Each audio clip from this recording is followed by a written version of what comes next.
Hola amigos de la Sodalidad Iniciática, vamos a empezar la tercera parte del propósito cuarto, Teocracia y Tíbet. Con esta parte vamos a cerrar el propósito. Recuerden siempre descargar su propósito en www.sargenodelaferrier.net, seguir la lectura conmigo para que no se pierdan. Nos vemos. Antes de iniciar la lectura de los propósitos psicológicos, Teocracia y Tíbet, quiero comentarles que a lo mejor están un poco angustiados o preocupados por los largos videos que se hace y a lo mejor están muy seguidos, pero ustedes no deben preocuparse. La maravilla de hacer videos es que se puede retroceder, volver a escuchar, parar donde uno quiere, etcétera.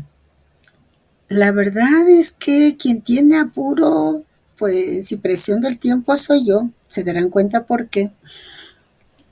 Sin embargo, sí quisiera recordarles cuáles son algunas de las instrucciones que nos da el iniciador y que nos dan los lamas budistas en aquello de la meditación.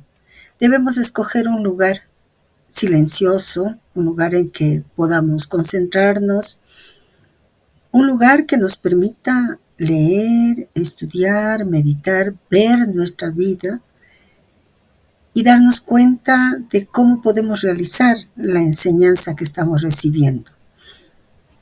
No, no se requiere mucho tiempo, una hora, hora y media, tal vez 2 horas diarias al estudio.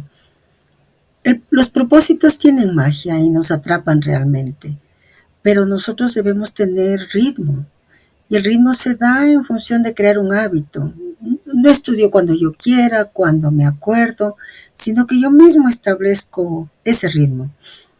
De ser posible, una hora, hora y media, todos los días o pasando un día, y darme como meta terminar el propósito luego de un mes, como es la instrucción original, ¿no? Luego de un mes y medio, pero lograr ese ritmo. Y la magia de los propósitos hará que nosotros estudiemos con gusto, plenamente, que podamos encontrar felicidad en el estudio. Entonces, ahora sí, empecemos la lectura del propósito psicológico. Estamos en ese capítulo de Teocracia y Tíbet. Tendríamos mala gracia en no reconocer que los diversos sistemas políticos se han sucedido sin éxito en las diferentes formas gubernamentales. Apenas si tenemos conocimientos por las doctrinas secretas y los archivos esotéricos que largas eras de paz tomaron plaza en el momento de las grandes civilizaciones y cuyos mismos nombres no les recuerdan nada en la memoria de la mayor parte de los contemporáneos. Estas edades de oro se remontan a la más alta preantigüedad y se sitúan bajo la autoridad de los sabios. Apenas algunos investigadores tienen vagas nociones sobre la organización de los colegios de iniciados de Egipto, aunque estas escuelas funcionaron en época ya decadente y relativamente moderna en el sentido de tradición esotérica. Los gobiernos de forma teocrática de los mayas, incas, etc., estaban lejos de ser estas asambleas de los sabios, que habían reinado mucho antes en la historia. El Tíbet, el único país bajo la denominación de teocracia en el siglo XX, no ha quedado como ejemplo tampoco. En efecto, si bien esta tierra abrigaba los santos santuarios, los centros de sabiduría no estaban bajo la administración temporal del Estado. El Tíbet, que significa el Alto Bod, siendo la comarca de los Bod y As, habitantes de Bod, tiene una superficie de 1 millón de millas cuadradas y cuenta con cerca de 3 millones de habitantes, de los cuales 200.000 son sacerdotes. El origen del nombre se encuentra en los anales chinos del siglo V. Tu-Bat, después Tu-Bote y Tu-Bote al final en el siglo X. En mogol, Tu-Bet, en árabe, Tu-Bet. Los habitantes se llaman entre ellos mismos Bodpa, que se pronuncia Bopa. Las lenguas son el Pod-Skat, pronunciar Boca, el Pal, Skat o lenguaje vulgar, el Sa o lengua respetable y el Chos-Skat o lengua literaria. Hay 3 dialectos. Primero, en Lhasa y en la provincia central. Segundo, el dialecto occidental de Ladakh, Lahul, Baltistán y Puri. Tercero, el dialecto oriental y del Khams. Los subdialectos en el Himalaya, Kunawar y Bashar, Garhwal, Kumaon, Nepal, Sikkim, llamados Tonchonka, y el Bután Loka, están afiliados a un grupo central de dialectos. Al este, el Takpa de Tawán, en el Assam himalayo, es una transición entre el grupo central y el Sifan de la frontera china, que cuenta con el Minyak, el Sukpan, el Ifan y el dialecto Tochu. Al norte, cerca del Turkestán, el dialecto de las tribus nómadas de Jorpá mezclados con algunos restos del turco.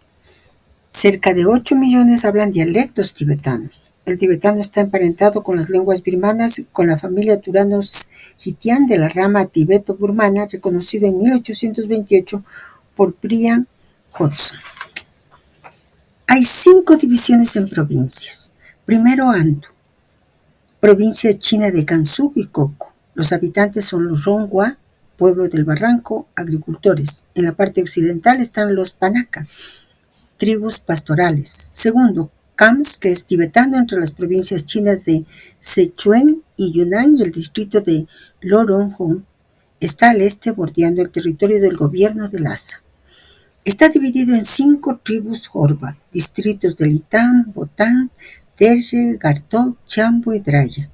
En el Cambo, los bajos bosques de Lhasa, están en los pequeños distritos dirigidos por los devas, jefes.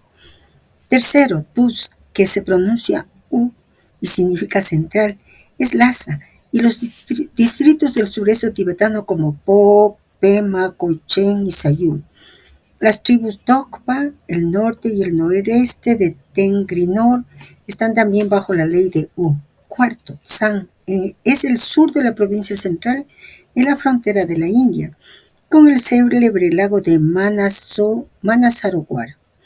Quinto, Nari, Naris, que los hindúes nombran Hundesh, pues la parte alta del río Indus, como el Sutlej, es el noreste del Tíbet, llamado también Pequeño Tíbet, el Ladakh. Además, hay las estepas del Saidam, Kwenlun y el Altim Lag o Nansha, habitados por los tunguls y mogoles. Qué difícil pronunciar, ¿verdad?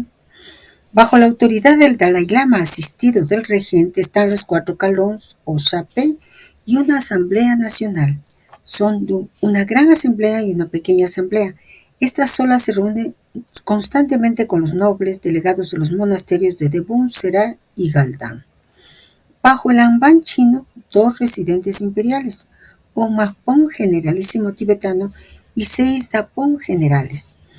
Funciona el ejército con 6 Rupong, coronel, y 6.000 hombres teóricamente. El servicio militar es de 3 años activo y 3 años en sus hogares con media paga.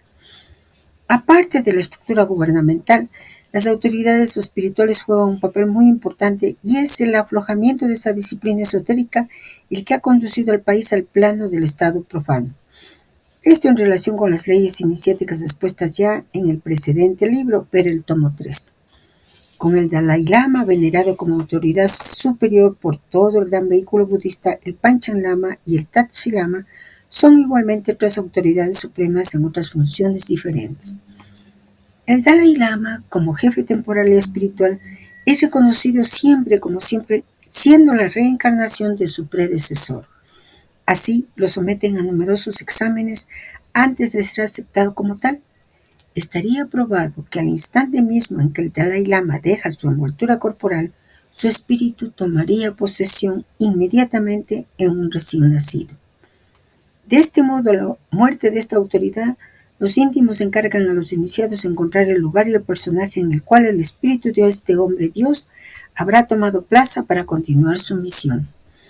Métodos ocultos son puestos en obra y es a veces en las lejanas provincias que los enviados de Lhasa, a veces los Sitpas, astrólogos, van a buscar al niño que está llamado a jugar un papel de jefe supremo de la maíz. A veces son necesarios varios años antes de que el niño sea reconocido como Dalai Lama, pues deberá probar bien que es el mismo espíritu que ha dejado el cuerpo de su supuesto predecesor.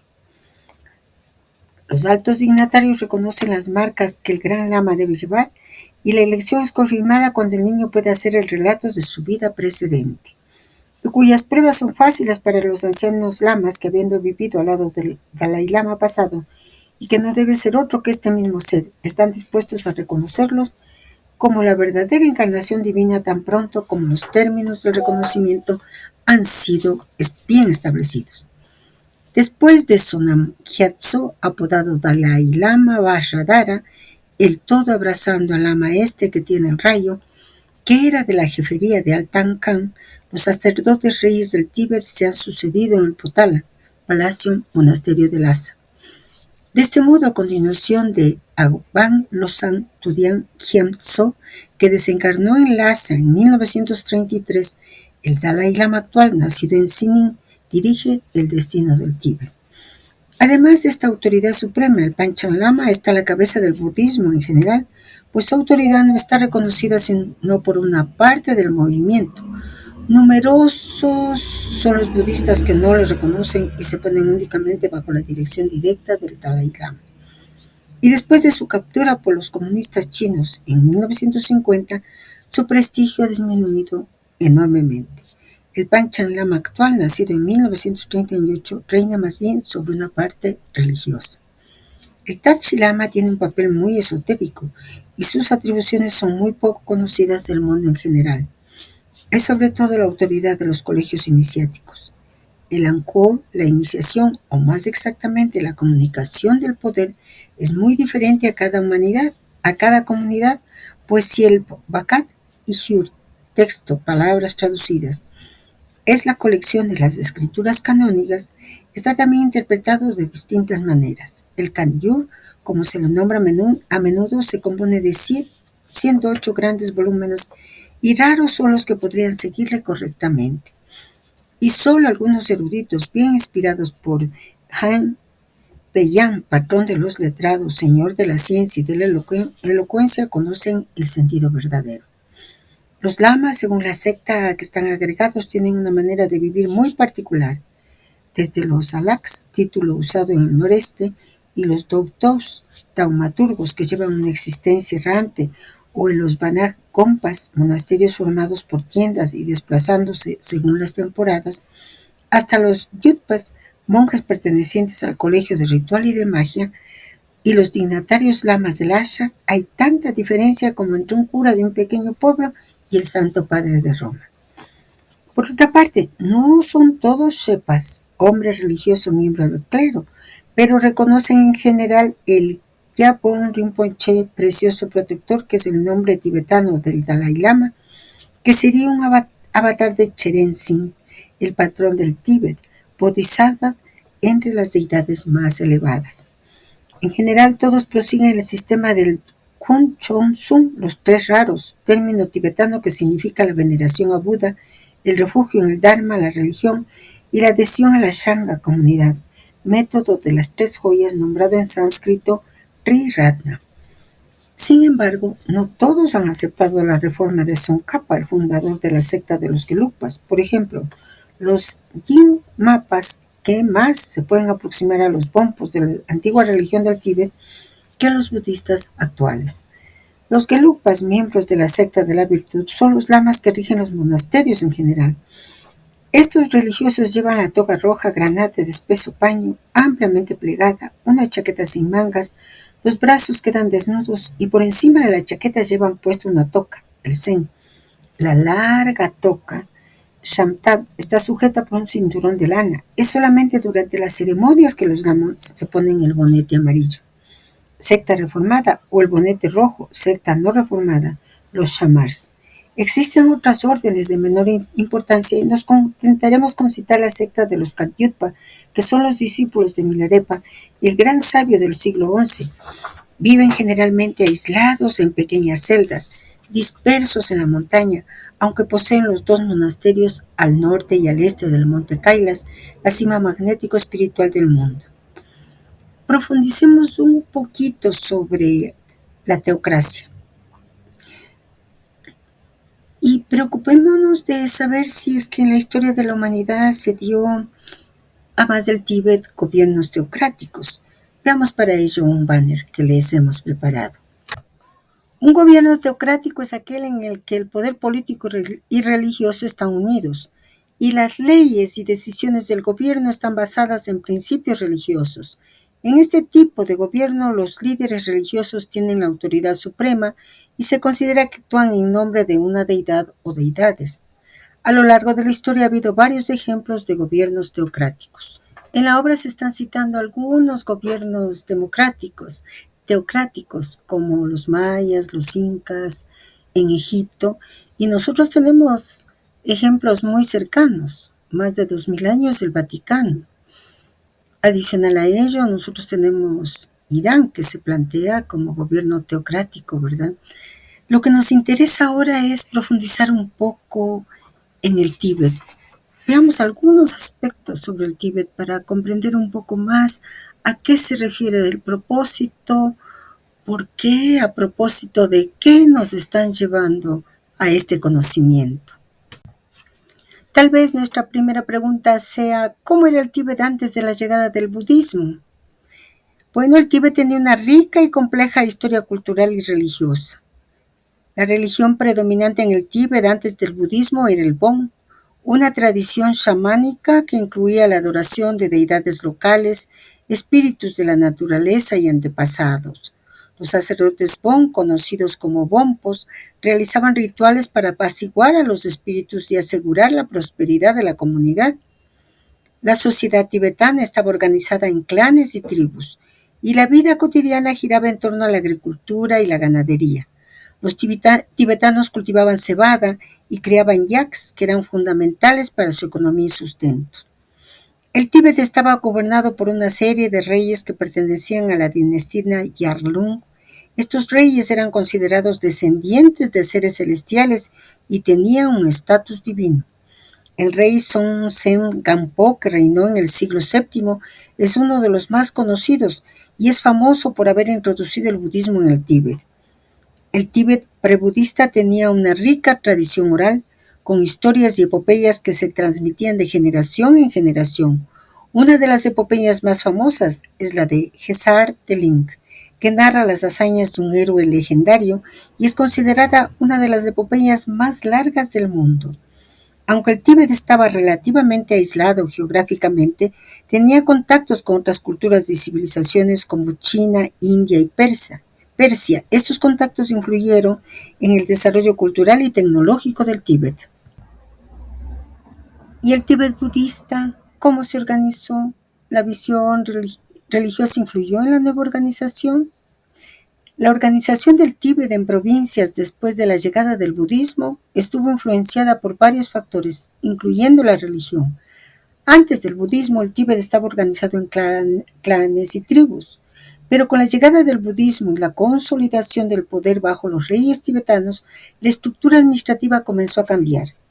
Centralización del poder. Con la llegada del budismo, especialmente durante el reinado del rey Songtsen Gampo en el siglo VII, el Tíbet comenzó a centralizar su poder. Gampo unificó varias tribus y clanes bajo su liderazgo y estableció una administración más estructurada. Los monasterios budistas se convirtieron en importantes centros de poder y administración. Estos monasterios no solo eran lugares de práctica religiosa, sino también centros educativos y administrativos que influían en la organización territorial. Con el tiempo, el Tíbet se dividió en provincias para facilitar la administración. Esta división territorial estaba influenciada por la necesidad de gestionar mejor los recursos y mantener el control sobre las diferentes regiones. Los líderes religiosos de los monasterios jugaron un papel crucial en esta organización. Aunque el budismo se convirtió en la religión predominante, la religión Bon, que era la religión pre-budista del Tíbet, también influyó en la organización territorial. Algunas prácticas y estructuras administrativas del Bon fueron incorporadas en el sistema budista. ¿Cómo funcionaba el gobierno teocrático del Tíbet antes de la invasión china? Antes de la invasión china en 1950, el Tíbet funcionaba como una teocracia budista bajo el liderazgo del Dalai Lama. El Dalai Lama era tanto el líder espiritual como el líder político del Tíbet. Se creía que el Dalai Lama era la reencarnación del Bodhisattva de la compasión Avalokiteshvara, y su autoridad era suprema en asuntos religiosos y seculares. El gobierno tibetano, conocido como Ganden Phodrang estaba compuesto por una mezcla de funcionarios religiosos y laicos. Los altos cargos eran ocupados por lamas, monjes budistas y aristócratas tibetanos. El Kashag o Consejo de Ministros ayudaba al Dalai Lama en la administración diaria. Las leyes tibetanas estaban basadas en principios budistas y en la tradición. Los monasterios desempeñaban un papel crucial en la educación y en la administración de justicia. Los conflictos menores eran resueltos por los líderes locales, mientras que los casos más importantes eran llevados ante el Dalai Lama o el Kashag. La economía tibetana era principalmente agraria, con la agricultura y la ganadería como actividades principales. Los monasterios también jugaban un papel importante en la economía, ya que poseían grandes extensiones de tierra y recibían donaciones de los fieles. La sociedad tibetana estaba estructurada en una jerarquía que incluía a la nobleza, los monjes y los campesinos. Aunque el Tíbet se consideraba independiente, su estatus internacional era ambiguo. Mantuvo relaciones diplomáticas limitadas con algunos países, pero no fue reconocido formalmente como un estado independiente por la mayoría de las naciones. Este sistema teocrático se mantuvo hasta la invasión china, que llevó a la anexión del Tíbet y a la huida del Dalai Lama en 1959. Además del Dalai Lama, el gobierno estaba integrado por el Panchen Lama y un Tachi Lama. ¿Qué funciones tenían? En el gobierno teocrático del Tíbet, además del Dalai Lama, había otras figuras importantes como el Panchen Lama y el Tashi Lama. El Panchen Lama es la segunda autoridad religiosa más importante en el Tíbet, después del Dalai Lama.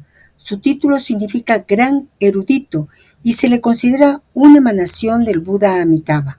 Una de sus funciones más importantes es la de encontrar las reencarnaciones de los Dalai Lamas. Además, el Panchen Lama tenía un papel significativo en la educación y la administración de los monasterios y a menudo actuaba como consejero espiritual y político. El Tashi Lama es una figura similar al Panchen Lama en términos de autoridad religiosa. Sin embargo, el término Tashi Lama se utiliza a veces para referirse a los abades del monasterio de Tashi Lumpo, que es uno de los monasterios más importantes del Tíbet. Estos lamas tenían responsabilidades administrativas y religiosas dentro del monasterio y jugaban un papel crucial en la vida monástica y espiritual del Tíbet. Estas figuras, junto con el Dalai Lama, formaban la estructura central del gobierno teocrático tibetano, combinando roles religiosos y políticos para gobernar el país. El Anchur se considera el texto canónico del Tíbet. Parece que hay una pequeña confusión con el nombre. El texto canónico del budismo tibetano se llama Kangyur o Kanjur, que significa la traducción de la palabra. El Kangyur es una colección de textos sagrados que se atribuyen directamente a las enseñanzas del Buda. Esta colección incluye sutras, tantras y textos sobre la disciplina monástica, Vinaya. El Kangyur está compuesto por aproximadamente 108 volúmenes y contiene una vasta cantidad de enseñanzas budistas. Además, hay otra colección llamada Tengyur o Tanjur, que significa traducción de los tratados, y contiene comentarios y tratados escritos por maestros budistas posteriores. Estas dos colecciones forman el canon del budismo tibetano y son fundamentales para la práctica y el estudio del budismo en el Tíbet. ¿Cuál es el método de las tres joyas? El método de las tres joyas es un concepto fundamental en el budismo. Las tres joyas, también conocidas como los tres refugios, son: 1. El Buda, el maestro iluminado que alcanzó la iluminación y mostró el camino hacia la liberación del sufrimiento. 2. El Dharma, las enseñanzas del Buda que incluyen las verdades y prácticas que conducen a la iluminación. 3. La Sangha, la comunidad de practicantes budistas que siguen las enseñanzas del Buda y apoyan a otros en su camino espiritual. Tomar refugio en las tres joyas es un acto de compromiso y devoción en el budismo. Significa confiar en el Buda como guía, seguir el Dharma como camino y unirse a la Sangha como comunidad de apoyo. Este acto de tomar refugio es a menudo el primer paso formal en la práctica budista y se considera esencial para el progreso espiritual. Ahora conocemos un poco más el Tíbet. tanto prebudista como budista. Continuemos con el propósito psicológico. El lamaísmo, fundado por Padmasambhava en el siglo VIII, es la función del chamanismo mogol con el budismo mahayana. Los chamanes son como una especie de genios entre los tártaros y el nombre fue dado a los astrólogos, magos, etc., que se habían agrupado bajo el nombre de ocultistas en Occidente. Bueno, tratemos de comprender el término lamaísmo. El término lamaísmo es una palabra genérica que se utiliza para referirse al budismo tibetano en su conjunto. Este término engloba todas las escuelas del budismo tibetano, incluyendo las 4 principales, Iyengar, Kagyu, Sakya y Gelug. Cada una de estas escuelas tiene sus propias prácticas y enseñanzas, pero todas comparten la base común del budismo tibetano. Padmasambhava, también conocido como Guru Rinpoche, es considerado el fundador de la escuela Nyingma. Esta escuela es conocida por sus enseñanzas del Dzogchen, que enfatizan la naturaleza innata de la mente y la práctica de la meditación para alcanzar la iluminación. Padmasambhava jugó un papel crucial en la introducción y establecimiento del budismo en el Tíbet en el siglo VIII y es venerado como un segundo Buda por sus seguidores. La escuela Nyingma es una de las 4 principales escuelas del budismo tibetano, junto con Gelug, Kagyu y Sakya. Volvamos al propósito psicológico y escuchemos atentamente al maestro, puesto que nos lleva a Occidente. Es de una manera errónea, por otra parte, que se emplea el término de magos, que debería ser reservado a los que practican la baja magia o la pequeña hechicería. El magista es el que se consagra a las ceremonias con el respeto de un ritual serio, y el mago no se lo puede calificar de ese modo, sino cuando ha obtenido la perfecta maestría, sentido de magisterio. Establece el maestro diferencias entre las palabras mago y magista. Los magos pueden ser artistas que realizan trucos de magia en espectáculos o pueden ser individuos que practican la magia como hechiceros. Mientras que el término magista, que no es comúnmente utilizado en español, en algunos contextos puede referirse a una persona que practica la magia ceremonial o ritual, similar a un mago, pero con un enfoque más específico en las prácticas esotéricas y rituales. El uso de magista puede encontrarse en textos más especializados sobre esoterismo y ocultismo. Regresemos al propósito psicológico luego de que aclaramos la diferencia. La Iglesia Católica es quizá la que ha contribuido más a crear el equívoco en su lucha contra los investigadores en general y los metafísicos en particular. Benito IX, Juan X, Gregorio VII, Bonifacio VIII, Alejandro VI, Alejandro el Grande, Carlomagno, Napoleón I, Enrique II, Enrique VIII, Carlos Martel, Felipe el Hermoso, Manfredo de Nápoles, Federico I, Federico II de Alemania, Alfonso X, etc., han tenido más de una dificultad con el clero por haber dado su adhesión a principios metafísicos. Estas ideas fueron, sin embargo, defendidas por autores perfectamente conocidos por su imparcialidad. Jean Fernel, católico, el galeno moderno, matemático, filósofo, médico, escritor de rara distinción, reconoce la magia. Es el primer autor de un tratado especial de patología y no hay quizá otro igual en medicina en todo el siglo XVI. Ambroise Paré, protestante, el restaurador de la cirugía, no tiene ninguna duda sobre la influencia de la magia. Jean Cotta admite perfectamente lo sobrenatural, como igualmente Arnaud de Villeneuve, médico reputado de los reyes de Aragón y de los papas. En fin, hasta el gran doctor de la Iglesia Católica, Santo Tomás de Aquino, que no fue indiferente a las obras herméticas. El doctor Angélico ha dejado obras sobre astrología, la alquimia y el ocultismo en general, obras quizá tan importantes como la Suma, sobre la cual reposa todo el dogma de la Iglesia Apostólica de Roma. Su maestro, Alberto el Grande, obispo de Ratisbona, fue un astrólogo reputado, del cual los psicólogos modernos revelan todavía sus indicaciones. Escuchemos unos pequeños detallitos de los dos citados, Santo Tomás de Aquino, el autor de la Suma Teológica, y el Alberto el Grande, que se dice fue su maestro. Santo Tomás de Aquino es principalmente conocido por sus contribuciones a la teología y la filosofía cristiana, pero también se le atribuyen algunos escritos sobre alquimia. Uno de los textos más conocidos es el Tratado de la Piedra Filosofal y Tratado sobre el arte de la alquimia.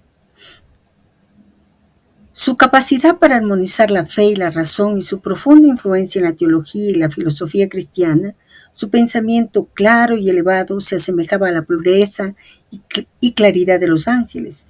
Estas cualidades y contribuciones hicieron que Santo Tomás de Aquino fuera reconocido como el Doctor Angélico, un título que refleja tanto su santidad como su erudición. Alberto el Grande, también citado en la obra, fue conocido como San Alberto Magno. Fue un polímata medieval que hizo contribuciones significativas en diversas áreas del conocimiento, incluyendo la astrología. Además de ser un destacado teólogo, filósofo y científico, Alberto Magno estudió y escribió sobre astrología, alquimia y otras ciencias ocultas. Alberto Magno es conocido por su enfoque enciclopédico y su interés en la observación y clasificación de fenómenos naturales. Aunque su trabajo en astrología y alquimia no es tan conocido como sus contribuciones a la teología y la filosofía, sigue siendo una parte importante de su legado intelectual.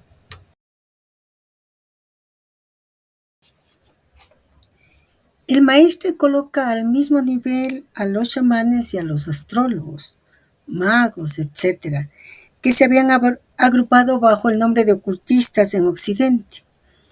Pese a establecer la diferencia entre magos y magistas, por ello nos habla de los Pon y de inmediato de Santo Tomás de Aquino y de su maestro Alberto el Grande, obispo de Ratisbona, quien es conocido por su interés en la observación y clasificación de fenómenos naturales, campo del cual se busca en la magia, como señala de inmediato en el propósito psicológico, cuya lectura continuamos. En fin, la magia debe ser entendida como la ciencia tradicional de los secretos de la naturaleza, la cual nos viene de los magos, de los grandes maestros de otros tiempos.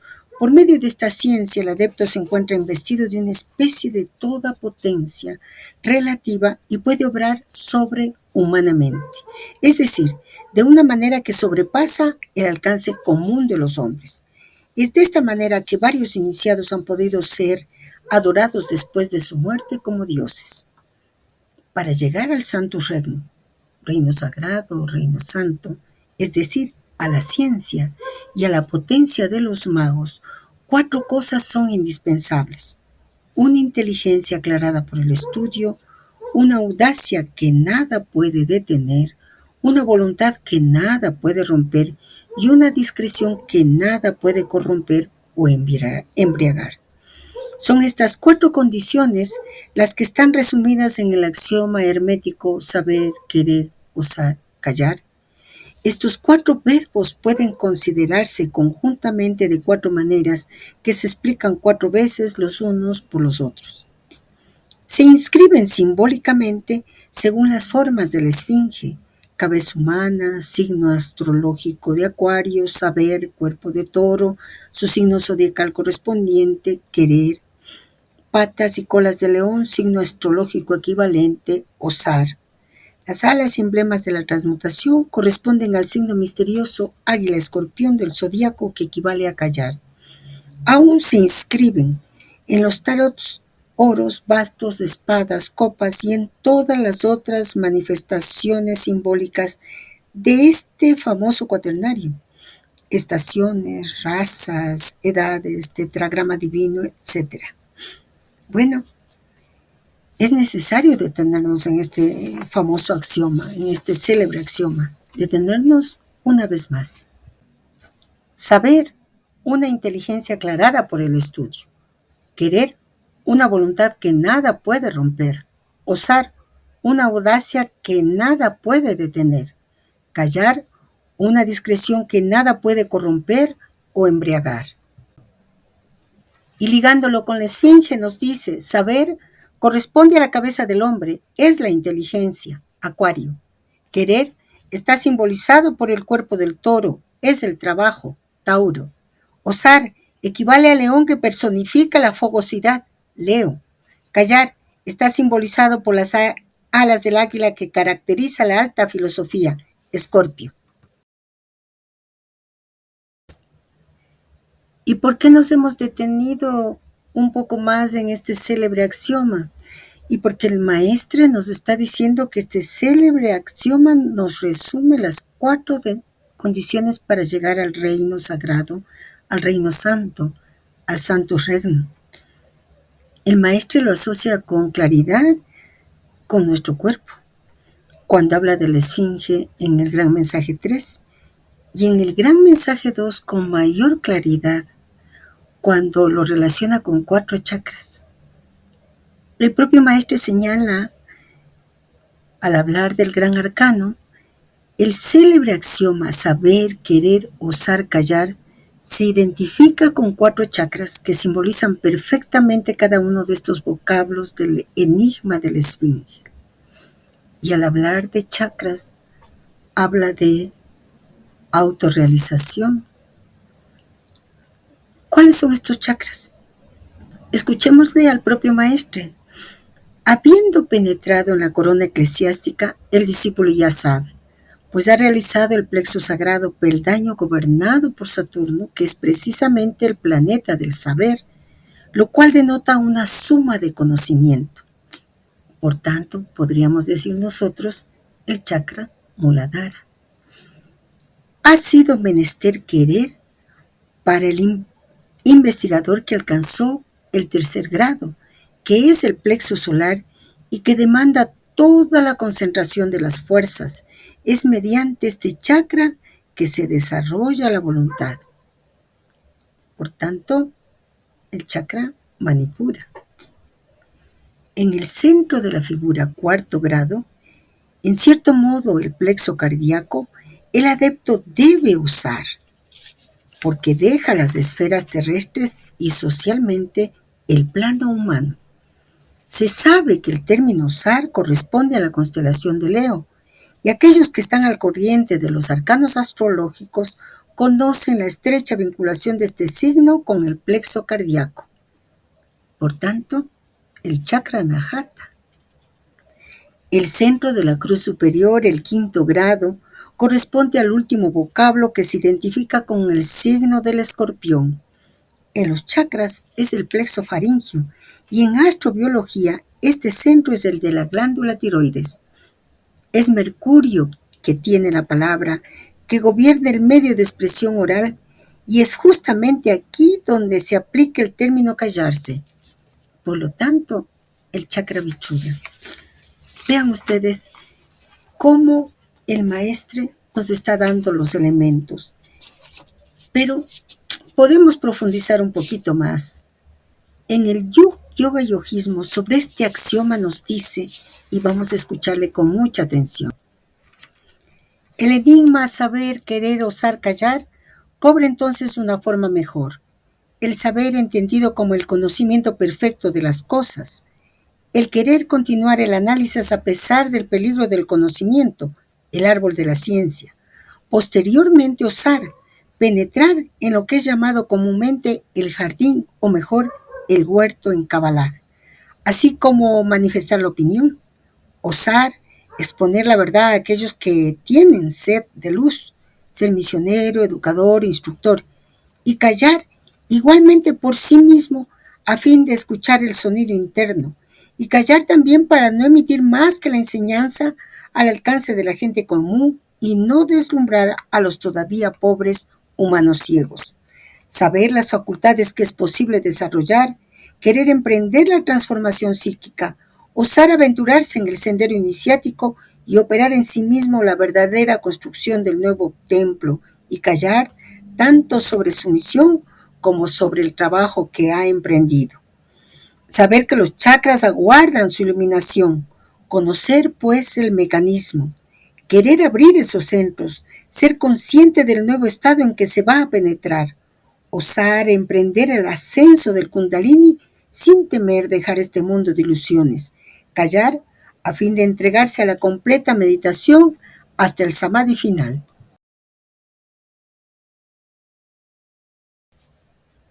Ya sabemos entonces lo que realmente conlleva aquello de saber, querer, osar, callar. La iluminación, el trabajo interior, la autorrealización. Volvamos al propósito psicológico.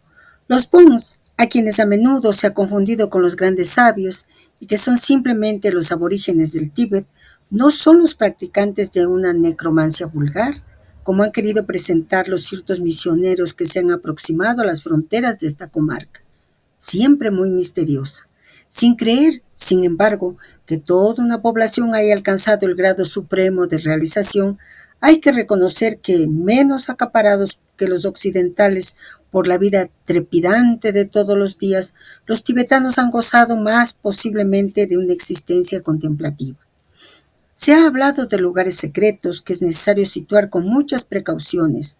La Shambhala es más un estado paradisiaco que una comarca tibetana. Todo lo que se puede decir es que se conoce el camino hablando en lenguaje simbólico. Ciertamente no se puede ignorar que al lado de los monasterios habituales existen santuarios como este de Chan Chenlog en el Tien Shan en Tartaria, que puede ser considerado como una de las cimas espirituales del globo, sin que esto sea una razón para situar ahí el Agartha. El Agartha, Aga grande, Gartha esplendor, que significa aproximadamente gran imperio, es más bien una asamblea de sabios que un lugar geográfico.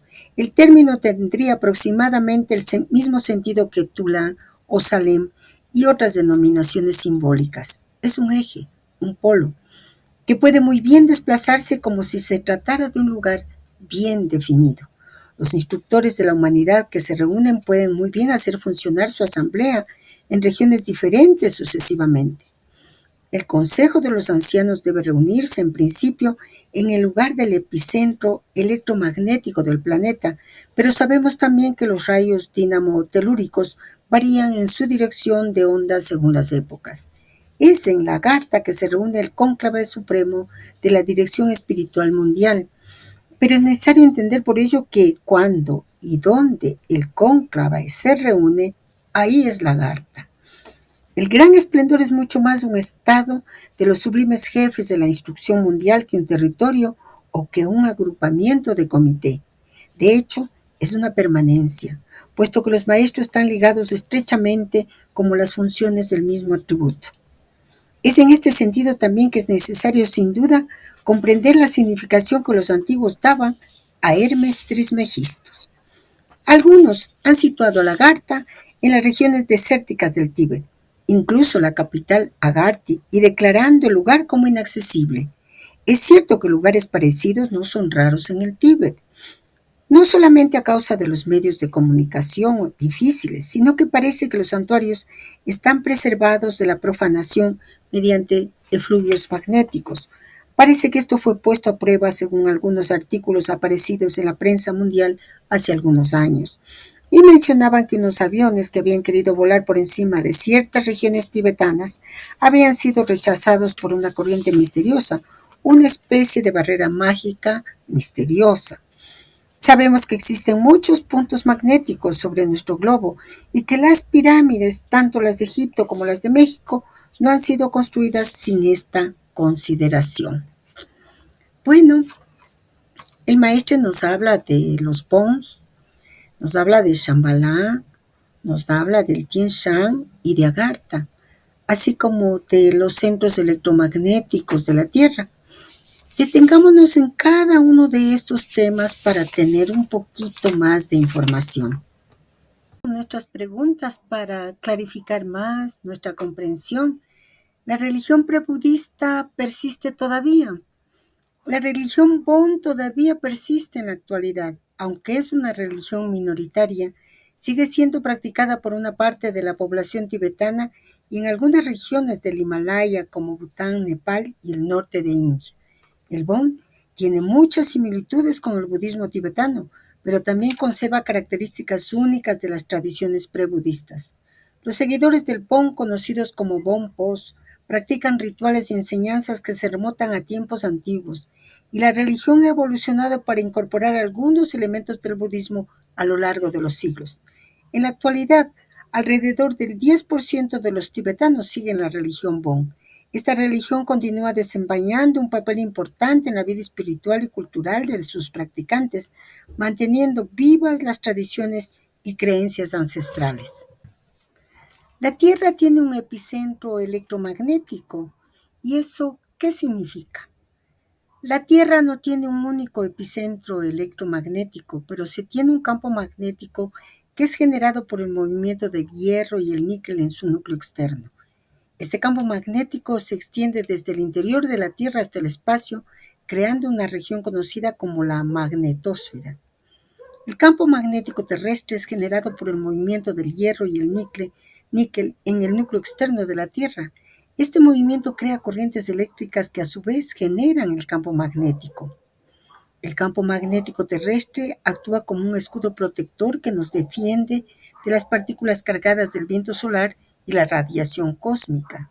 Sin este campo magnético, la vida en la Tierra sería muy diferente, ya que estaríamos expuestos a niveles peligrosos de radiación.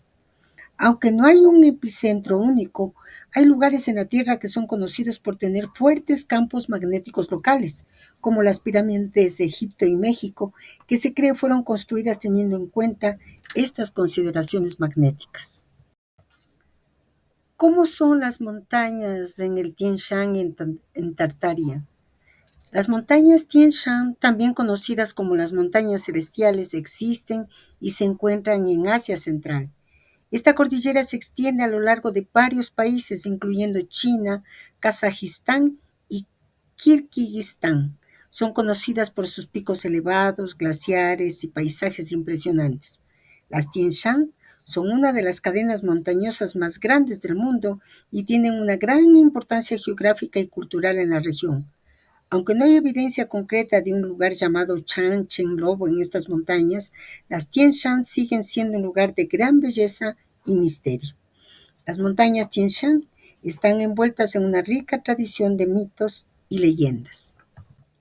Leyendas de las montañas Tien Shan. El reino de los cielos. Según una antigua leyenda, las montañas Tien Shan son el hogar de los dioses y espíritus celestiales. Se dice que en sus cumbres habitan seres divinos que protegen la región y otorgan bendiciones a los mortales que muestran respeto y devoción. El dragón de Tien Shan. Otra leyenda habla de un dragón poderoso que vive en las profundidades de las montañas. Este dragón es considerado el guardián de los tesoros ocultos y las fuentes de agua pura. Los lugareños creen que el dragón puede ser tanto un protector como un destructor, dependiendo de cómo se le trate. La montaña de la juventud eterna. Se dice que en algún lugar de las Tien Shan existe una montaña mágica que otorga la juventud eterna a quienes logran encontrarla y beber de sus aguas. Esta leyenda ha atraído a muchos aventureros y buscadores de la inmortalidad a lo largo de los siglos. El Valle de los Milagros. Según la tradición, hay un valle escondido en las montañas Tien Shan donde ocurren milagros y fenómenos inexplicables. Se cree que este valle es un lugar de gran poder espiritual, donde los visitantes pueden experimentar visiones y recibir revelaciones divinas. Estas leyendas reflejan la profunda conexión espiritual y cultural que las comunidades locales tienen con las montañas Tien Shan.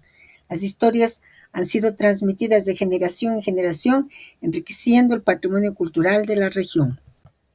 Y ahora sobre Agartha. Agartha, también conocida como Agartha o Agartha, es un mítico reino subterráneo que ha capturado la imaginación de muchos a lo largo de los años. La idea de Agartha proviene de diversas tradiciones esotéricas y ocultistas. Se popularizó en el siglo XIX y principios del XX gracias a escritores como Elena Blavatsky y Louis Jacoliot. Se dice que Agartha es un vasto reino subterráneo habitado por seres avanzados y sabios.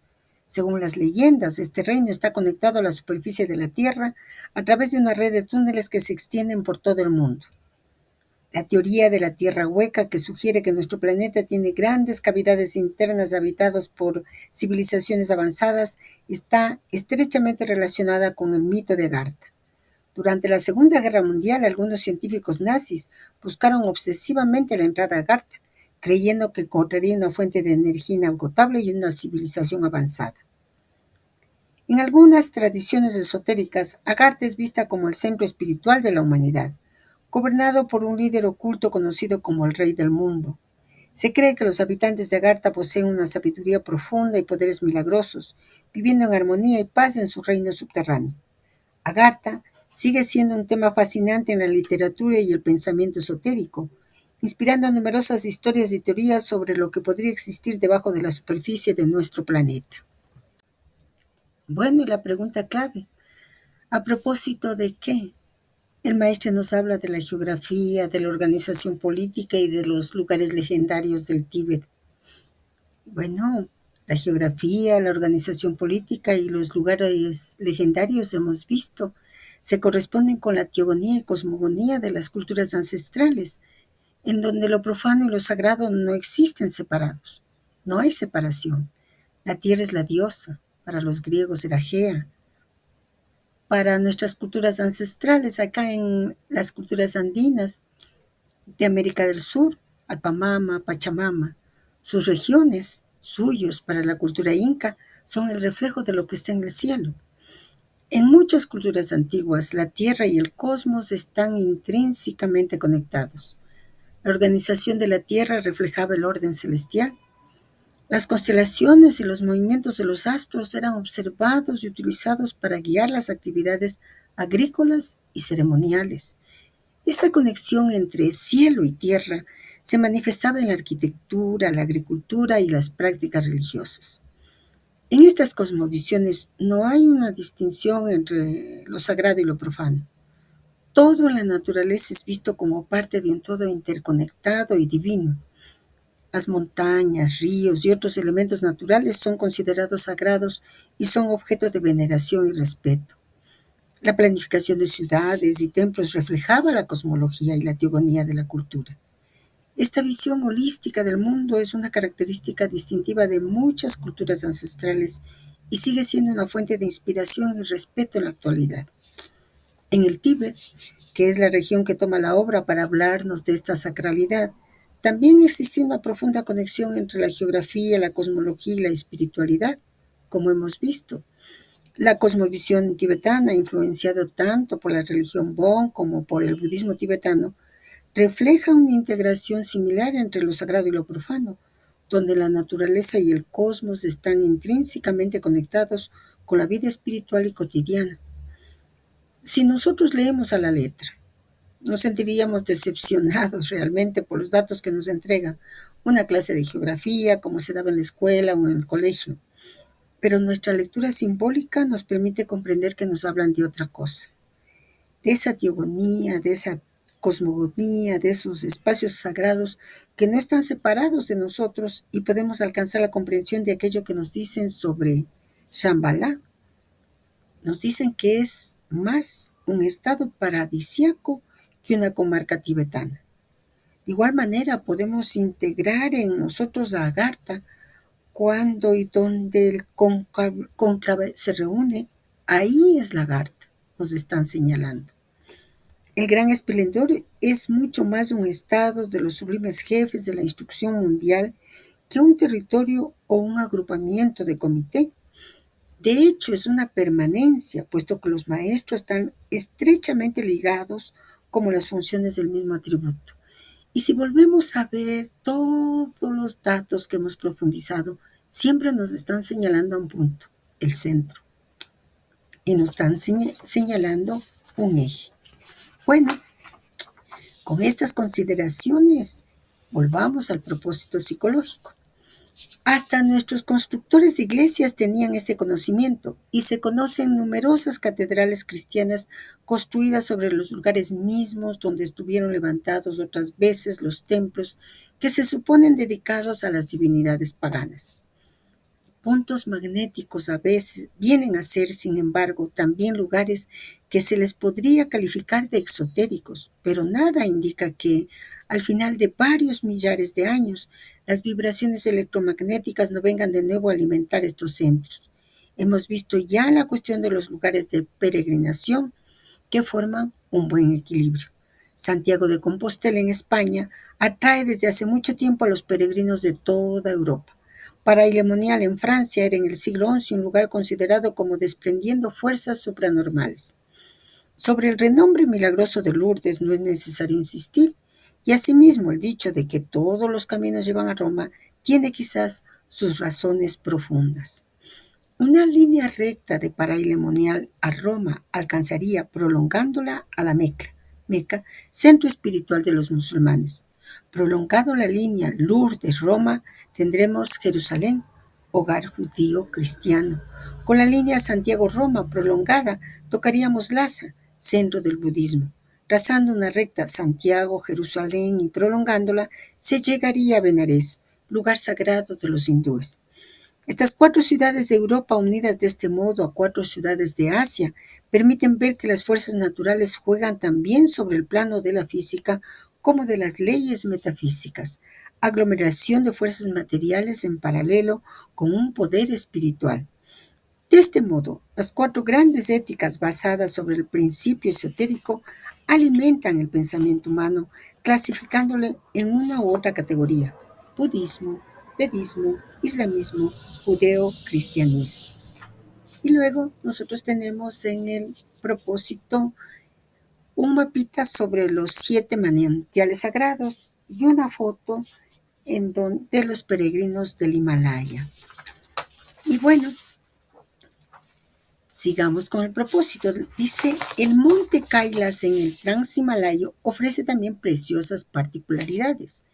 El santo Kailasa, Kan Rinpoche, como se lo nombra a veces, fue considerado desde hace mucho tiempo como la cima espiritual de nuestro mundo. Destaca con sus 8.000 metros en medio de 4 montañas: Vajrapani, Manjushri, Avalokiteshvara y el monte Tara, que parecen guardarlo como 4 centinelas, simbolizando por otra parte los 4 elementos de la naturaleza que se hubieran materializado en genios protectores. La peregrinación a este lugar es el deseo supremo de millones de devotos de Asia. Algunos de ellos no dudan en venir desde comarcas lejanas para percibirle solamente, incluso con la certidumbre de morir inmediatamente. El darshan, visión en el sentido de recibir la bendición del Kailas, equivale a la iluminación del chakra superior, Sahasrara Padma, llamado a veces él mismo el Kailasa. Efectivamente, como la glándula pineal a la cima de nuestra cabeza, él es el elemento director de toda la espiritualidad esotérica. Venir a contemplarle después de la vuelta del parikrama, la visita al Tarchen y el paso del Mani pedregoso, es recibir una iniciación superior que da el derecho al título de Paramhamsa, más que santo. Hemos visto ya la significación del Kalahamsa o cisne sagrado. Alrededor del santo Kailas se agrupan los manantiales de los 7 ríos sagrados: el Indus, el Sutlej, el Juma, el Ganges, el Gogra, el Mayumba y el Brahmaputra. Estos 7 ríos son un poco como los 7 chakras confirmados en este lugar simbólico. Es una verdadera identificación geográfica el encontrarse en este lugar. Bueno, sigamos nuestro método, hagamos preguntas, profundicemos sobre el tema. Y claro, el primer tema en esta parte es que el maestre señala al monte Kailas como la cima magnético-espiritual del mundo. El monte Kailas, ubicado en la región del Tíbet, es una montaña sagrada para varias religiones, incluyendo el hinduismo, el budismo, el jainismo y la religión Bon. En el significado religioso nosotros, en el hinduismo, el monte Kailas es considerado la morada del dios Shiva y su consorte Parvati. Es un lugar de peregrinación para los devotos, quienes creen que circunvalar la montaña a pie, un ritual conocido como parikrama o kora, puede traer buena fortuna y purificación espiritual. En el budismo, el monte Kailas es el hogar de Demchok Chakra Sambhara, una deidad tántrica que representa la suprema dicha. Los budistas también realizan la kora alrededor de la montaña como un acto de devoción y meditación. En el jainismo, el monte Kailas es el sitio donde el primer Tirthankara Rishabhanata alcanzó la liberación espiritual. Los jainistas veneran la montaña como un lugar sagrado. En la religión Bon, que es la religión pre-budista del Tíbet, el monte Kailas es considerado la morada de la deidad Sipaimen y es un lugar de gran importancia espiritual. El monte Kailas es conocido como la cima magnética espiritual del mundo debido a su profunda significación espiritual y su atracción magnética para los peregrinos de diversas religiones. La montaña en sí no ha sido escalada, ya que se considera sagrada y se respeta como un lugar de pureza y divinidad. La peregrinación al monte Kailas. Cada año, miles de peregrinos de todo el mundo viajan al monte Kailas para realizar la Cora, una caminata de 52 kilómetros alrededor de la montaña. Este acto de devoción es visto como una forma de purificación y renovación espiritual. El monte Kailas sigue siendo un símbolo y un punto de conexión entre lo divino y lo terrenal. Es vista como un centro de energía espiritual y su importancia trasciende fronteras religiosas y culturales. La atracción magnética del monte Kailas es una metáfora que se refiere a su profunda significancia espiritual y su capacidad para atraer a peregrinos y devotos de diversas religiones. No se trata de una atracción magnética literal, sino de una fuerza espiritual y simbólica que hace que muchas personas se sientan atraídas hacia la montaña para realizar peregrinaciones y rituales sagrados.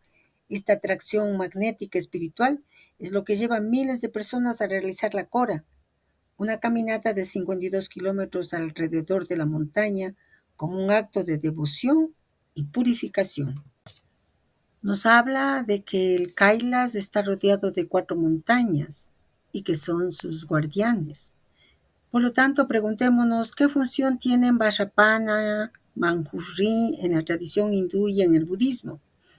Y nos dicen que Vajrapana y Manjushri son figuras importantes tanto en la tradición hindú como en el budismo, aunque sus roles y significados pueden variar entre estas dos religiones.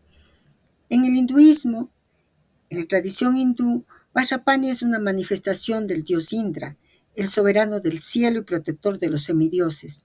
Indra es conocido por portar un rayo Vajra como símbolo de su poder. En el budismo, Vajrapani es uno de los primeros bodhisattvas que aparecieron en el budismo Mahayana. Es considerado un Dharmapala, protector del Dharma, y un bodhisattva que simboliza el poder del Buda. Vajrapani es conocido como el protector y guía de Buda Gautama y se le representa a menudo con vara en la mano, simbolizando su poder para destruir las perturbaciones mentales y proteger las enseñanzas del Buda. Manjushri. En el hinduismo, aunque Manjushri no es una figura central en el hinduismo, algunas de sus características pueden encontrarse en deidades hindúes asociadas con la sabiduría y el conocimiento. En el budismo, Manjushri es uno de los bodhisattvas más importantes del budismo Mahayana. Es conocido como el bodhisattva de la sabiduría trascendental, Prajna, y se le representa a menudo con una espada en llamas en una mano y un libro, el Sutra Prajna Paramita, en la otra. La espada de Manjushri simboliza la sabiduría que corta las ataduras de la ignorancia y la ilusión maya, permitiendo a los practicantes alcanzar la iluminación. Ambas figuras, Vajrapani y Manjushri, juegan roles cruciales en sus respectivas tradiciones, representando el poder y la sabiduría necesarios para proteger y guiar a los practicantes en su camino espiritual. Conozcamos más la función de Avalokiteshvara y Tara. Avalokiteshvara y Tara son figuras muy importantes tanto en el hinduismo como en el budismo y cada uno tiene un papel significativo en estas tradiciones. Avalokiteshvara en el hinduismo es principalmente una figura budista, aun algunas tradiciones hindúes lo consideran una manifestación de la compasión divina, similar a cómo se perciben algunas deidades hindúes. Avalokiteshvara en el budismo es uno de los bodhisattvas más venerados en el budismo Mahayana. Es conocido como el bodhisattva de la compasión infinita y se le representa a menudo con múltiples brazos y cabezas, simbolizando su capacidad para ayudar a todos los seres en sufrimiento. Avalokiteshvara tiene muchas manifestaciones, incluyendo la forma femenina conocida como Wanyin en China, Kanon en Japón y Cherensi en el Tíbet.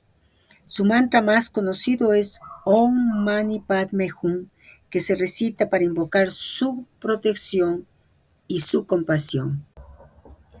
Tara en el hinduismo es una de las 10 Mahavidyas o grandes sabidurías. Es una manifestación de la diosa Parvati y se la considera una protectora y salvadora. Su principal centro de culto es Tarapit en Bengala Occidental. En el budismo, especialmente en el Vajrayana, la Tara es una de las deidades femeninas más importantes. Es conocida como la Salvadora y se cree que nació de una lágrima de Avalokiteshvara. Tara tiene muchas formas, siendo las más conocidas la tara verde y la tara blanca. Cada forma tiene diferentes atributos y se invoca para diferentes propósitos como la protección, la compasión y la iluminación de obstáculos. El mantra de Tara es Om Tare tu Resvaha, que se recita para invocar su protección y bendiciones. Ambas figuras, Avalokiteshvara y Tara, representan la compasión y la sabiduría en sus respectivas tradiciones y son veneradas por su capacidad para ayudar a los seres en sufrimiento. La tradición nos dice entonces que alrededor del santo Kailas están cuatro guardianes, Vajrapani y Mahunri, que juegan roles cruciales en sus respectivas tradiciones, representando el poder y la sabiduría necesarias para proteger y guiar a los practicantes en su camino espiritual. Y Avalokiteshvara y Tara, que representan la compasión y la sabiduría en sus respectivas tradiciones y son venerados por su capacidad para ayudar a los seres en sufrimiento. La foto publicada nos muestra a peregrinos del Himalaya y nos dice, en medio atrás, el Mahatma Chandravala, nombre del maestro en el oriente, durante su peregrinaje y ascensión al monte Kailas. Él, arquetípicamente, realizó el ascenso y el logro de alcanzar el darshan, visión en el sentido de recibir la bendición del Kailas, que equivale a la iluminación del chakra superior, Sahasrara Padma, llamado a veces el mismo el Kailasa. Efectivamente, como la glándula pineal a la cima de nuestra cabeza, él es el elemento director de toda la espiritualidad esotérica. Eso es lo que nos comenta. Pero el Sahasrara Padma está en la cima de la cabeza de, de todos nosotros, de cada uno de nosotros. Y en el Yoga Yujismo nos dice que ese chakra no se trabaja, se ilumina cuando se ha logrado iluminar los otros 6. Y a propósito del axioma saber, querer, osar, callar, nos ha entregado mecanismos para iluminar los 4 chakras. El célebre axioma se relaciona, se identifica con 4 chakras que simbolizan perfectamente cada uno de estos vocablos del enigma de la esfinge, nos ha dicho. Hablamos en un anterior propósito sobre el trabajo de los chakras en los propósitos psicológicos y la relación que se hace con ese trabajo. El maestro nos dice que venir a contemplarle, después de la vuelta del parikrama, la visita al Tarchen y el paso del mani pedregoso, es recibir una iniciación superior que da derecho al título de Paramhansa, más que santo, y que hemos visto ya la significación del Kalahamsa o cisne sagrado.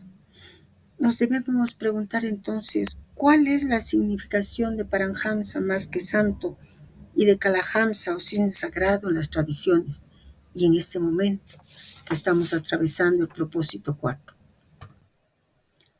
Paramhansa es un título honorífico en las tradiciones espirituales de la India, especialmente en el hinduismo y el yoga. La palabra Paramhansa se compone de 2 partes, Param, que significa supremo o más allá, y Hamsa, que significa cisne. En conjunto, Paramhansa se traduce como cisne supremo o cisne divino. Este título se otorga a aquellos maestros espirituales que han alcanzado un alto nivel de realización espiritual y sabiduría. Se considera que un Paramhansa ha trascendido las dualidades del mundo material y vive en un estado de unión con lo divino. Kalahamsa o cisne sagrado es un símbolo importante en las tradiciones hindúes y esotéricas. El cisne, Hamsa, es un símbolo de pureza, sabiduría y espiritualidad. En la mitología hindú, el cisne es el vehículo de Brahma, el dios creador, y de Sarasvati, la diosa del conocimiento y las artes. El cisne es capaz de separar la leche del agua, lo que simboliza la capacidad de discernir entre lo verdadero y lo falso, lo puro y lo impuro. El significado espiritual, podemos ver, el cisne es visto como un símbolo de pureza y sabiduría. En las tradiciones hindúes se cree que el cisne tiene la capacidad de discernir lo esencial de lo no esencial, lo que representa la sabiduría espiritual. En la mitología hindú, el cisne es el vehículo de Brahma y Sarasvati, lo que subraya su importancia como símbolo de conocimiento y creación. El Espíritu Santo en algunas tradiciones esotéricas del cisne también se asocia con el Espíritu Santo y la energía creadora del universo.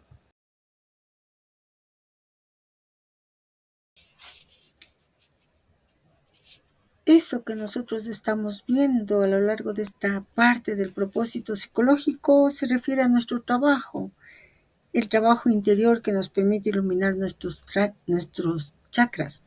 La obra está compuesta, como ya sabemos, por 36 propósitos psicológicos, que se puede ver como el proceso interior que nos permite construir un cuerpo psíquico, para luego ir al sexto mensaje, el arte en la nueva era, cuyo trabajo es con Ajna. La iluminación del sexto es neumático y permite ingresar al Sahasrara Padma, es decir, al Yoga Yogismo, el séptimo mensaje. En el Yoga Yogismo, el maestro nos dice, cuando estos 5 centros psicomagnéticos están perfectamente iluminados, el alumno Sadak, mediante una técnica excepcional, provoca el desarrollo del cuerpo pituitario, Ajna Chakra. Es la segunda vista, el ojo interno, el plano mental es alcanzado. El buscador del yugo obtiene entonces los fenómenos suprafísicos que lo llevarán hacia la coronación de sus esfuerzos, es decir, el loto de los 1000 pétalos, Sahasrara Padma, que se ilumina. ¿Qué le dice a nuestra alma la foto que acabamos de ver sobre la peregrinación del Tíbet hacia el Tíbet y todo el diálogo que estamos manteniendo sobre el Santo Kailas? Recuerdo lo que Víctor Madrid dijo sobre la iluminación de los chakras. Hay un modo de trabajar, de intervenir. Podemos ir chakra por chakra, cierto, pero es acuario. Hay vías sintéticas, hay sistemas de iluminación más precisos y rápidos y que tienen que ver con la totalidad del episteme. Por tanto, hay una manera de iluminar Kundalini y no es a la manera hindú que funcionó en el Kali Yuga. Esta nueva manera también requiere iluminar chakra por chakra, pero ahora más rápido. Venimos con capacidades sintéticas. Las estaciones espirituales son las mismas, los chakras son los mismos, pero los métodos se adaptan. Y esto de la capacidad sintética es sumamente importante, la vamos a retomar nuevamente al final de este propósito cuarto. Por ello, la foto sobre su peregrinación nos habla de cerrar la manera hindú, 1950, y abrir la nueva manera. En fin, es solo una lectura. También nos han nombrado 7 ríos, el Indus, el Sutlej, el Jumna, el Ganges, el Gogra, el Mayumba y el Brahmaputra, que están alrededor del Kailas. Conocer los significados, los orígenes, nos ayudarán a la comprensión del paralelismo que plantea el maestre entre estos ríos y nuestros chakras. Escuchemos, por favor. Indus. El nombre Indus proviene del sánscrito Sindhu, que significa río u océano. En español se le conoce como el río Indo. Sutlej. El nombre Sutlej proviene del sánscrito Shatadru, que significa 100 corrientes. En español se le conoce como el río Sutlej. Jumna, también conocido como Yamuna. Este nombre proviene del sánscrito y se refiere a la diosa Yamuna. En español se le conoce como el río Yamuna. Ganges. El nombre Ganges proviene del sánscrito Ganga, que es el nombre de la diosa del río. En español se le conoce como el río Ganges. Gogra, también conocido como Gagara. Este nombre proviene del sánscrito y se refiere a un río importante en el norte de la India. En español se le conoce como el río Gagara. Mayumba. Este nombre no es conocido, podría referirse a un río en África. No hay una traducción directa al español, pero se le conoce como el río Mayumba. Brahmaputra. El nombre Brahmaputra proviene del sánscrito y significa hijo de Brahma. En español se le conoce como el río Brahmaputra. En muchas tradiciones espirituales, los ríos y los chakras representan flujos de energía vital y tienen significados profundos. Podemos explorar algunas posibles conexiones simbólicas. Indus, Muladhara, chakra raíz. El río Indo, siendo uno de los ríos más antiguos y fundamentales, podría simbolizar el chakra raíz que está asociado con la base y la estabilidad. Sutlej, Svadhisthana, chakra sacro. El Sutlej, un río que fluye a través de regiones fértiles, podría representar el chakra sacro relacionado con la creatividad y la fertilidad.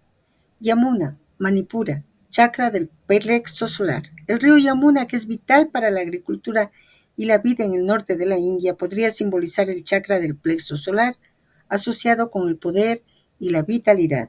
Ganges, Anahata, chakra del corazón. El Ganges, considerado el río más sagrado de la India, podría representar el chakra del corazón, que es el centro del amor y la compasión. Gagara, Vishuddha, chakra de la garganta. El río Gagara, que fluye con fuerza y pureza, podría simbolizar el chakra de la garganta relacionado con la comunicación y la expresión. Mayumba, Ajna, chakra del tercer ojo. Aunque menos conocido, el río Mayumba podría representar el chakra del tercer ojo, asociado con la intuición y la percepción. Brahmaputra, Sahasrara, chakra de la corona. El Brahmaputra, un río poderoso y majestuoso, podría simbolizar el chakra de la corona, que está relacionado con la conexión espiritual y la iluminación. En el significado espiritual es importante considerar que el flujo de energía, tanto los ríos como los chakras, representan flujos de energía vital que son esenciales para la vida y el bienestar. Los ríos sagrados son vistos como purificadores, al igual que los chakras, que deben estar equilibrados y alineados para mantener la salud física, emocional y espiritual. Los ríos sagrados y los chakras están asociados con la conexión con lo divino y la trascendencia espiritual.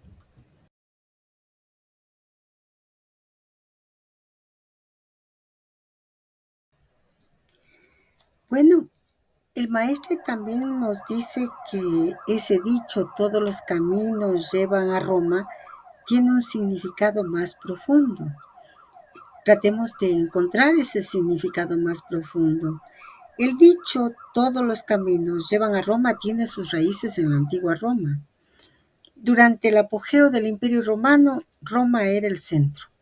Por tanto, aquello de que todos los caminos llevan a Roma señala que todos los caminos que ellos construyeron efectivamente llevaba a lo que ellos consideraban su centro espiritual.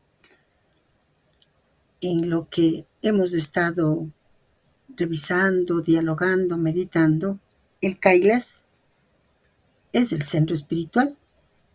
El Sahasrara Padma, el chakra que todos nosotros tenemos y que está en la cima de nuestra cabeza, es el centro espiritual. Nosotros podríamos parafrasear con respecto al Tahuantinsuyo. Los incas construyeron el Capañán, el gran camino del Inca, y todos los caminos conducían al Cusco, que para ellos era considerado el ombligo del mundo, es decir, su centro espiritual. Es fascinante ver cómo diferentes civilizaciones desarrollaron sistemas de caminos que no solo unían físicamente sus territorios, sino que también reflejaban su cosmovisión y organización social.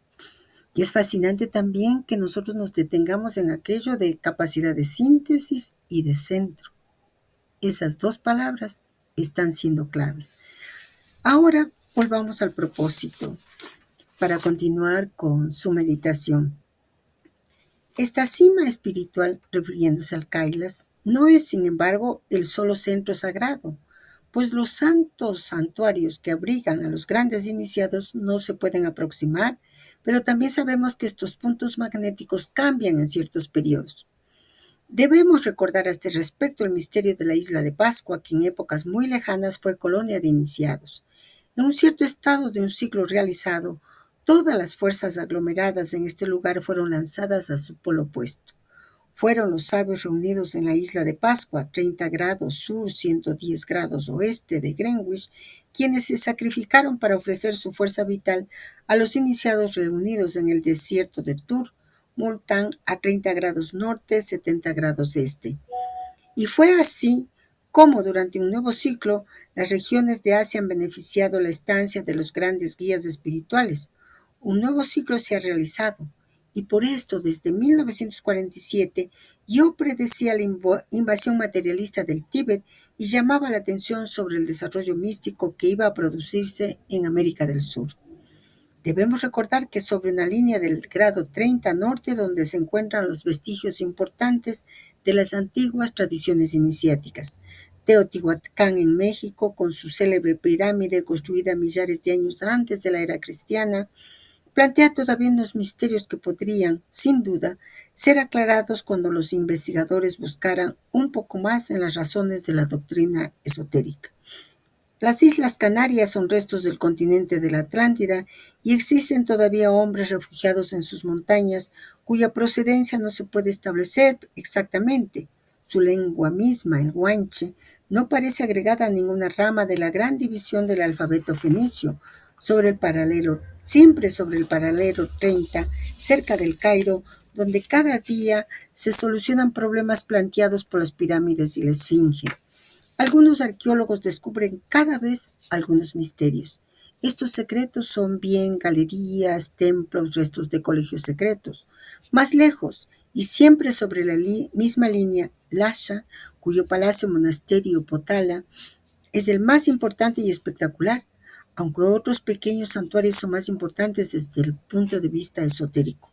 El Potala, Palacio de los Dioses, es esta catedral residencia de Lhasa, construida hace unos 300 años. A 1000 pies de altura se levanta el edificio de piedras blancas y rojo-violeta con su techo de oro que se percibe desde muy lejos de la capital. 1 millar de habitantes cobijan a los monjes residentes. Por encima están las capillas, los grandes salones y piezas de recepción, así como los apartamentos del Dalai Lama y de los grandes dignatarios. En los pisos del centro están los apartamentos destinados a unos 300 estudiantes alrededor y para terminar en la parte baja del edificio, las cocinas, los cuartos de servicio, etc. Las fundaciones no fueron empezadas sino en 1641 y evidentemente sobre el lugar mismo designado por los iniciados, estando en un punto especialmente magnético. Para concluir, y siempre sobre la misma línea de 30 grados de latitud norte, en Ganges Islands se encuentran las grutas misteriosas donde se pueden encontrar los vestigios del antiguo continente Mu. No está en nuestra idea indagar el porqué con los detalles del establecimiento de estos centros, pues podemos contentarnos con saber que se trata de la misma línea continua iniciática que ha ocurrido en la fundación de las colonias de los sabios y que continuará su misión de preservar a la humanidad. ¿Quién podrá nunca explicar el porqué enteramente y el cómo de estas grandes construcciones de pirámides? No existen solamente los monumentos de Gizeh en Egipto en este estilo. En Cholula, en México, se cuentan 400 pirámides, como también en la Polinesia. Los tótems de Alaska y de América Central tienen grandes similitudes con los descubrimientos en Nueva Zelanda. Los pilares esculpidos en la piedra o en la madera se encuentran tanto en África como en las islas del Pacífico. ¿Qué podríamos decir de los monumentos de la isla Tonga que no poseen piedras naturales?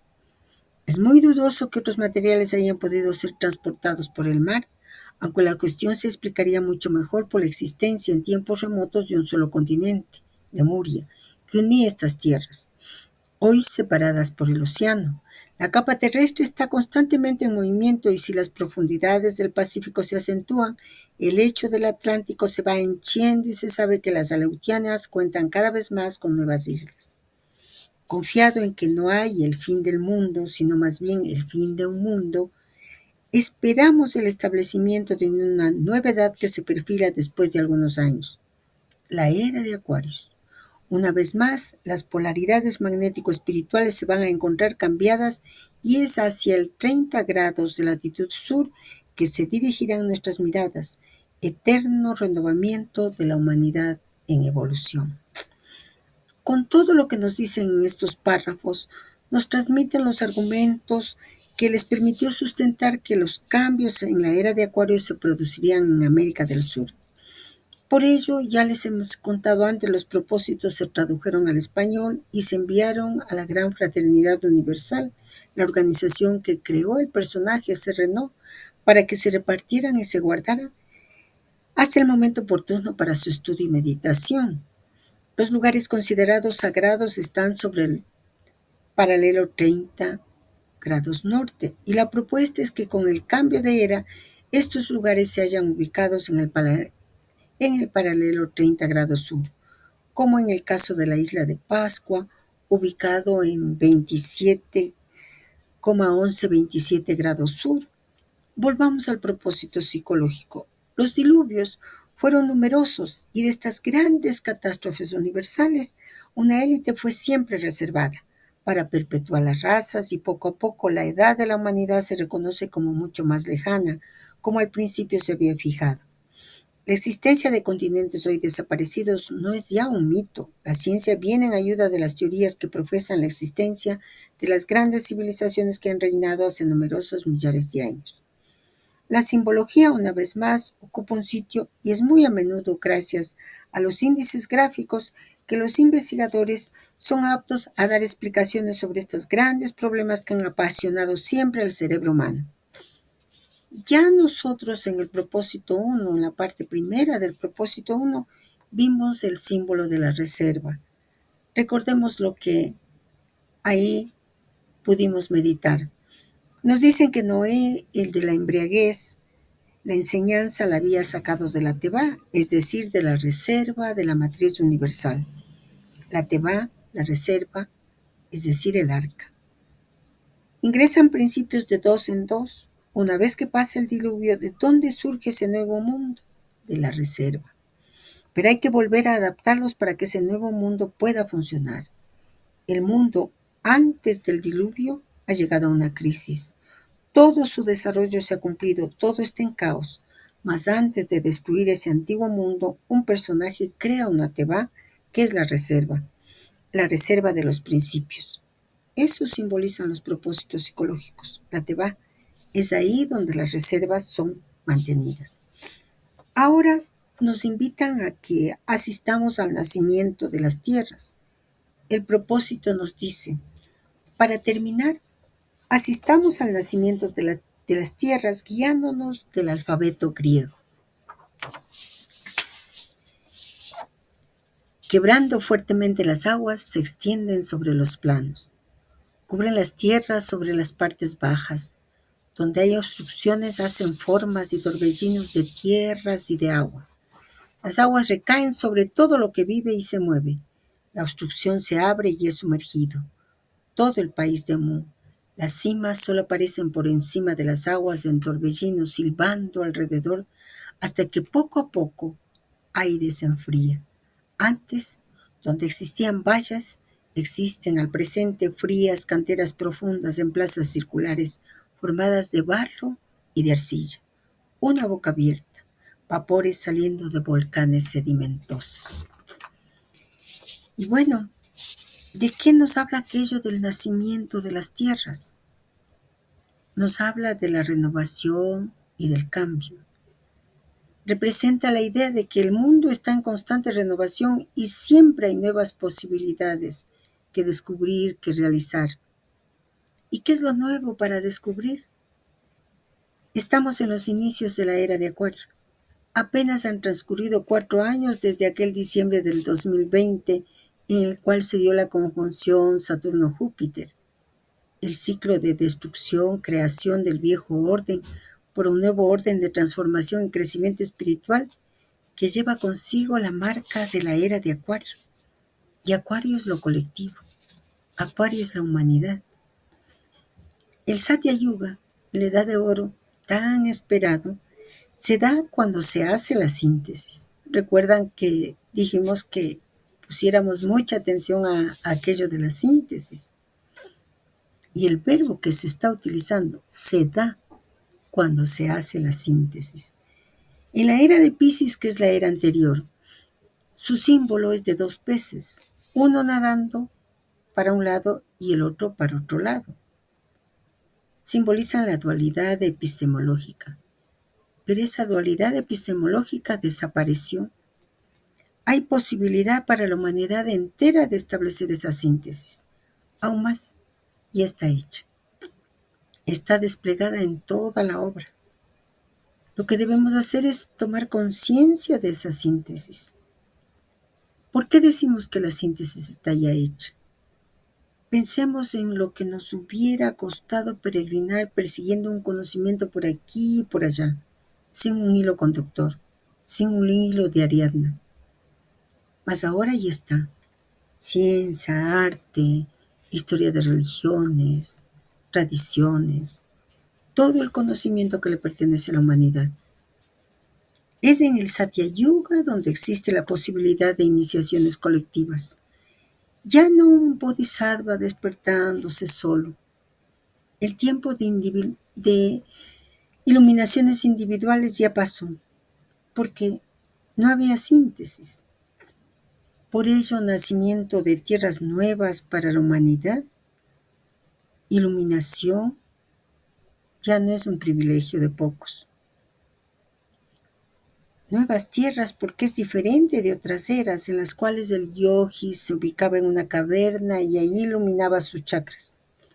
El gurú le daba las instrucciones. El gurú conducía el proceso. Pero en esta era, la posibilidad es múltiple. Es de iluminaciones colectivas. La autorrealización ontológica es un estado real de transformación y tiene una aplicación colectiva. Está dirigida a la totalidad de los seres humanos. En realidad, nuestras operaciones mentales son idénticas. Nuestras experiencias y expectativas son idénticas, tanto en una como en otra era. Pero, ¿por qué en esta era el resultado es colectivo?